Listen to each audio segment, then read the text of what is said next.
تم کو آزمائیں. ان یوم الفصل میقاتہم اجمعین، بے شک ان تمام لوگوں کا جو مقرر وقت ہے وہ فیصلے کا دن ہے.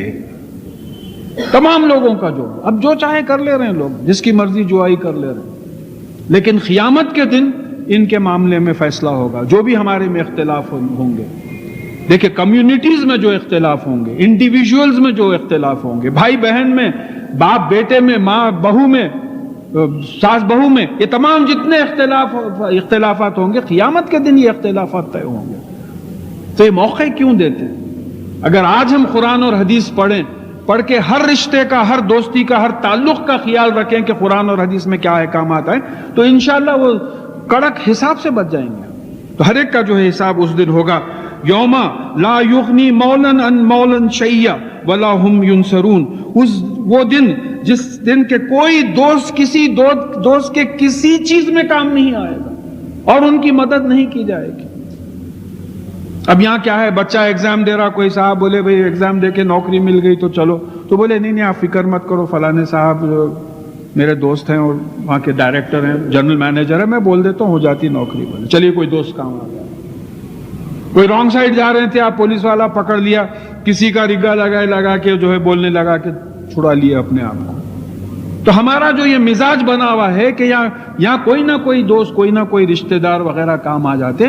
قیامت کے دن کوئی کسی کے کام نہیں آئے گا. حد یہ ہوگی کہ وہ ماں باپ جو بچہ بیمار رہتا تو رات بھر نہیں سوتے تھے، پریشانی میں ٹہلتے تھے، ویسے ماں باپ کے پاس اولاد جا کے بولے گی کہ مجھے ایک نیکی کی ضرورت ہے جنت میں جانے کے لیے، وہ بولیں گے ہم معافی چاہتے ہیں. آج کے دن جو ہے سوال ہی نہیں پیدا ہوتا ہماری کوئی نیکی ان کو دینے کا. تو یہ معاملہ آخرت کا معاملہ ہے. تو قرآن کی آیت ہے، یہ تمام چیزیں ثبوت میں آپ دیکھ لیں گے انشاءاللہ، جو ہے قیامت کے دن دیکھ لیں گے کہ کوئی کسی کے کام نہیں آئے گا اور سوائے اللہ تعالیٰ کے جو ولی اور نصیر ہیں ہمارے، اور ان کی مدد نہیں کی جائے گی. الا من رحم اللہ، سوائے اس کے جس پر اللہ تعالیٰ رحم کرے. یا اللہ آپ ہم کو، ہمارے متعلقین کو اس کیٹیگری میں شامل کر لیجئے جس کو آپ قیامت کے دن اور دنیا میں بھی رحم کریں گے، یعنی سوائے اس کے جس کو اللہ تعالیٰ رحم کریں. انہ هو العزیز الرحیم، اور بے شک وہ اقتدار والا ہے، ترس کھانے والا ہے. اقتدار میں بار بار سمجھاتا ہوں کہ عزیز کے معنی کیسے ہیں. اقتدار کیسا؟ پاور. جیسا یہاں کا پولیس کمشنر ہے، اس کو پاور ہے، کسی کو بھی آ کے گرفتار کر کے لے کے چلے جا سکتے. وہ پیسے والا ہونا ضروری نہیں ہے، لیکن جب تک وہ ریٹائر نہیں ہوتا، کمشنر ہے، اس کو یہ اقتدار ہے. تو یہ عزیز ہیں. اللہ تعالیٰ کو ہر قسم کا اقتدار ہے. وہ اپنے اقتدار میں سے بعض لوگوں کو انہوں نے اقتدار دے رکھا ہے، کل اقتدار تو اللہ تعالیٰ کا ہے. اور پھر وہ جو ہے رحیم ہے، ترس کھانے والے ہیں. ان شجرۃ الزقوم، بے شک زقوم کا درخت، یہ سورہ صافات میں یہ درخت کو ڈسکرائب کیا گیا ہے کہ یہ دوزخ کے باٹم سے اگے گا، آگ میں اگے گا یہ درخت، اور اس کے پھل اور پتے جو ہوں گے وہ شیطان کی منڈیوں کی طرح ہوں گے، اور یہ دوزخیوں کی غذا ہوگی. اور وہاں بات آئی ہے کہ ان کو اس پہ گرم پانی پلایا جائے گا. یہاں ذرا اور بھی تکلیف دہ بات معلوم ہوتی ہے کہ یہ بے شک یہ زقوم کا جو درخت ہے، طعام الاسیم، یہ گناہگاروں کا کھانا ہوگا. یہ کھانا کیسا ہوگا؟ کل محل، یعنی پگھلے ہوئے تانبے کی طرح، مولٹن میٹل. دیکھیے میٹل جو ہے 1200 ڈگری سینٹی گریڈ سے نیچے تو پگھلتا نہیں. 1700 ڈگریز 1800 ڈگریز میٹل پگھلتا. پگھلا ہوا تانبا، پگھلا ہوا میٹل. یہاں چائے جو بناتے ہیں اس کا ٹیمپریچر 100 ڈگری 100 ڈگری رہتا. آپ کے کوکنگ گیس کا ٹیمپریچر 900,000 ڈگریز بہت ہوا تھا. تو یہاں 1800-2000 ڈگری سینٹی گریڈ اس کے اوپر کا ٹیمپریچر جو ہے ویسا پگھلا ہوا تانبا رہے گا. یغلی فی البطون، یہ پیٹ میں کھولے گا. ہم کو معمولی گیسز ہوئے تو تڑپ جاتے ہیں، معمولی گیسز ہوئے تو کئی لوگ جا کے وہ کارڈیالوجی کے وارڈ میں ایڈمٹ ہو جاتے، ہارٹ اٹیک ہو رہا ہو، پورا دبا رہا صاحب، یہاں سے دبا رہا وہاں سے دبا رہا. بولتے کچھ بھی نہیں صاحب، گیسز ہے، ذرا دیکھ سمجھ کے کھایا کرو. تو یہاں کیا دیکھ سمجھ کے کھانے کا ہے؟ یہی کھانا ہے. تو پھر کہا کہ یغلی فی البطون کغلی الحمیم، یہ پیٹوں میں کھولے گا جیسے ابلتا ہوا پانی کھولتا ہے.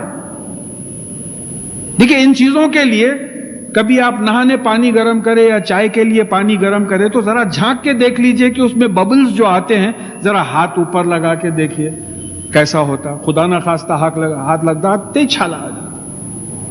تو یہ چیز کھلائی جائے گی. یہ کوئی افسانہ نہیں ہے، یہ حق ہے. یہ قرآن حق ہے اور صرف حق ہے. اب جیسا ایک صاحب بات پوچھ رہے تھے کہ صاحب یہاں کی جو جسم ہے ہمارا، یہاں کے ایٹماسفیئر کے لیے سوٹ کرنے والا ہے، دوزخ میں ہم کو اس طریقے کا دے دیا جائے گا، مگر تکلیف کتنی ہوگی، کتنی تکلیف ہوگی.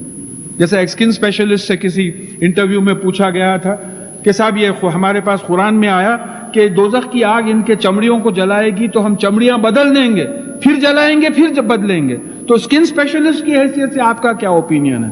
تو بولے بھائی یہ جلنے کی جو تکلیف ہوتی، the pain of burning is only felt on the skin، صرف چمڑے پہ جو ہے جلن کی جو ہے تکلیف ہوتی ہے. تو شاید وہ غیر مسلم تھے، بولے شاید اس تکلیف کو برقرار رکھنے کے لیے جلایا جائے گا، چمڑیاں جل جائیں گی، پھر نئی چمڑیاں ڈالی جائیں گی، پھر جلایا جائے گا. سلسلہ چل رہا ہے فار ایور، ہمیشہ کے لیے چل رہا ہے. تو یہ تھوڑی سی زندگی، اب میں حساب ڈالتا ہوں کتنی بچ گئی ہوئیں گی زندگی، کتنی بچ گئی ہو. وہ بھی اجاڑ وہ غلیظ سیریلوں میں اگر گزار دے، انہیں آئی کی نہیں کی، انہیں مری کی نہیں کی، انہیں زندہ اس کی شادی ہوتی کی نہیں کی، اپنی فکریں اپنے کو لگے ہوئے، سیریلوں کو فکریں لگے ہوئے.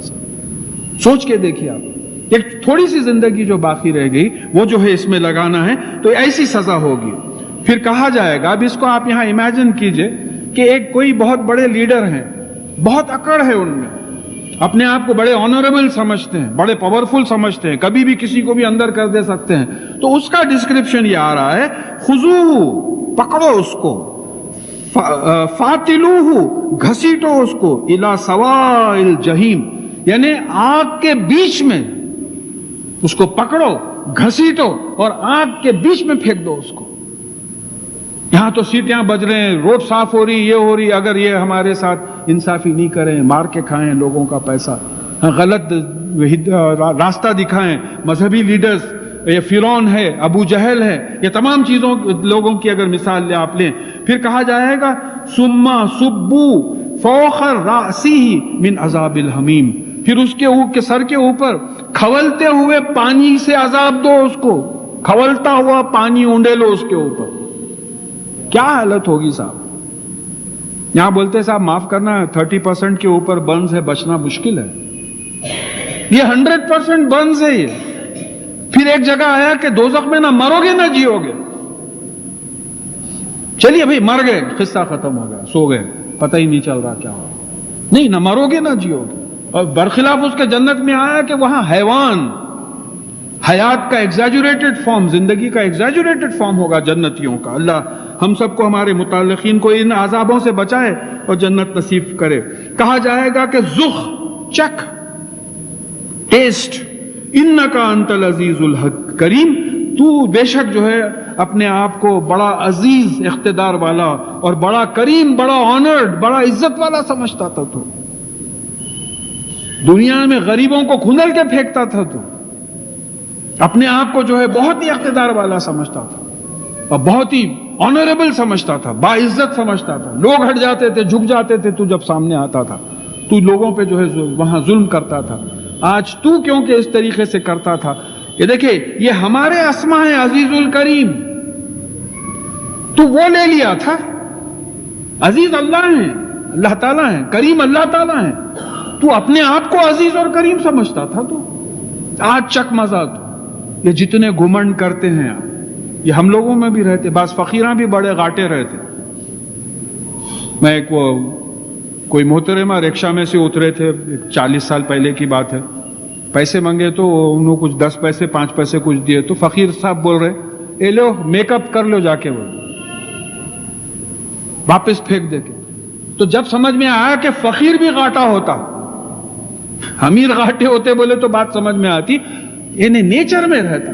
تو ان کے نیچر میں، اب جیسا ہم لوگ آپس میں بولتے ہیں آپ میرے سے گھس لے رہے ہیں، آپ کو معلوم ہے آپ کس سے گھس لے رہے ہیں، کس سے گھس رہے ہیں، وہاں معلوم ہوئے گا کس سے گھس رہے ہیں. سو تو یہ بات سمجھ میں آنا ہے کہ یہ اللہ تعالیٰ کی جو خصوصیات ہیں، یہ کریم ہے اور اقتدار والے ہیں، یہ نہیں اپنانا ہے ہمارے کو.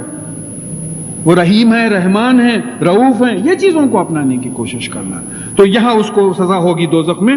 ان ھذا ما کنتم به تمترون، یہ وہی چیز ہے جس کی تم شک کرتے تھے. تم کو اگر آخر بات پہلے آ گئی، اگر مرنے کے بعد کی زندگی پہ تم کو یقین ہوتا تو ایسا نہیں کرتے تھے. دیکھیے ان کی بھی مثال ہے. ایک صحابی اپنے غلام کو کوڑے مارے کسی غلطی کی وجہ سے، فوراً آئے رسول اللہ صلی اللہ علیہ وسلم کے پاس، بولے کہ یا رسول اللہ صلی اللہ علیہ وسلم ایسی بات ہو گئی، میں غلام پہ جو ہے اتنے کوڑے مارا ہوں. تو آپ نے کہا کہ بھئی جتنی غلطی ہے اگر اتنے کوڑے مارے ہیں تو ٹھیک ہے، مگر اس سے زیادہ اگر مارے ہیں تو پھر آخرت میں اس کا بدلہ تم کو ملے گا. اب یہ صحابی گئے اور جا کے وہ غلام کے پاس کوڑا پھینکے، بولے اب تو مجھے مار، کیونکہ یہ کوڑے آسان ہے بنسبت دوزخ کی سزا کے. آپ وہی عزیز اور کریم سمجھ رہے تھے نا، آپ اپنے آپ کو غلام ہیں، تو اسی لیے ہمارے پاس جو ہے ہر ایک کا احترام کرنا ہے. غریب ہو ایک ہی صف میں کھڑے ہو گئے، محمود و ایاز کی جو بات ہے، ہمارے پاس ایکویلٹی کی بات ہے. ہر ایک کو اللہ تعالیٰ نے ایک مرتبہ ایک رتبہ دے دیا، وہ ڈسٹریبیوشن ان کا ہے، ہمارا ڈسٹریبیوشن نہیں ہے. نہ علم کا ڈسٹریبیوشن ہمارا ہے، بٹھا دیے بول رہے ہیں، جو بول رہے ہیں نہیں ہے. کوئی دولت مند ہے، مما رزقناہم ينفقون بھی بات آئی، ہم نے جو تم کو دیا ہے، یرزق من یشاء بغیر حساب ویقدر، جس کو چاہتے ہیں بے حساب دیتے ہیں، جس کو چاہتے ہیں نپاتلا دیتے ہیں. یذل من یشاء ویہدی من یشاء، جس کو چاہتے ہیں گمراہ کر دیتے ہیں، جس کو چاہتے ہیں ہدایت دیتے ہیں. موت کا وقت، موت کا ٹائم، ہر چیز لکھی ہوئی ہے، ہر چیز اللہ تعالیٰ کے ہاتھ میں ہے. تو یہ کہا کہ اس چیز کا تم شک کرتے تھے، اب اس کا مزہ چکو. اس کے برخلاف جو بات آ رہی ہے، ان المتقین، بے شک متقین. اب یہ کون ہے متقین؟ یہ جنتی. یہ متقین وہ ہیں جو اللہ سے ڈر کے اللہ تعالیٰ اور رسول اللہ صلی اللہ علیہ وسلم کے احکامات کی خلاف ورزی نہیں کرتے تھے، ڈر کے نہیں کرتے تھے. اب کوئی صاحب بولے بھائی پرسوں ایک آرٹیکل آیا کہ لامبے واکس کرنا اتنا فائدہ مند نہیں ہے جو چھوٹے چھوٹے واکس کرنا فائدہ مند ہے. تو بولے اب دیکھیے 5 وقت نمازوں کو چلے جاتے ہیں ہم، چھوٹے چھوٹے واکس ہو جاتے. واک کے واسطے جاتے آپ نماز کو، یا نماز کے واسطے جاتے آپ؟ روزہ رہے تو بھئی وہ چربی پگھل جاتی، چربی پگھلانے کو روزہ رہتے آپ، یا تقوی کے لیے ٹریننگ کے لیے روزہ رہتے آپ؟ یہ دیکھیں یہ سائیڈ ایفیکٹس ہیں. یعنی یہ جو ہے اصل چیز تو آخرت کا اجر ہے، یہ جو ہے بیچ میں دوسرے فائدے ہیں. تو یہاں بول رہے ہیں کہ وہ لوگ جو اللہ سے ڈر کے اللہ تعالیٰ کی احکامات کے خلاف نہیں جاتے تھے، فی مقام امین، وہ امن کی جگہ ہوں گے، فی جنات و عیون، باغات میں ہوں گے جس میں چشمے بہ رہے ہوں گے. یلبسون من سندس و استبرق متقابلین، اور یہ جو ہے باریک ریشم اور موٹے ریشم کے کپڑے پہنے ہوئے ایک دوسرے کے سامنے باتیں کرتے ہوئے بیٹھے رہیں گے.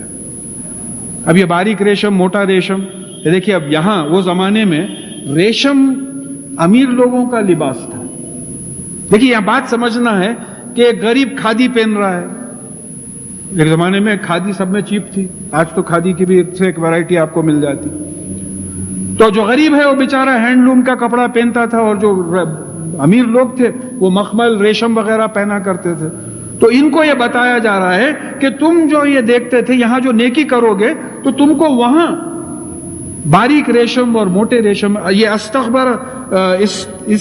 استبرخن کیا جو معنی ہے برق سے ہے، برق میں چمک ہوتی ہے، یعنی یہ چمکیلا کپڑا اندر سے بھی چمکتا ہے، باہر بھی چمک پھینکتا ہے.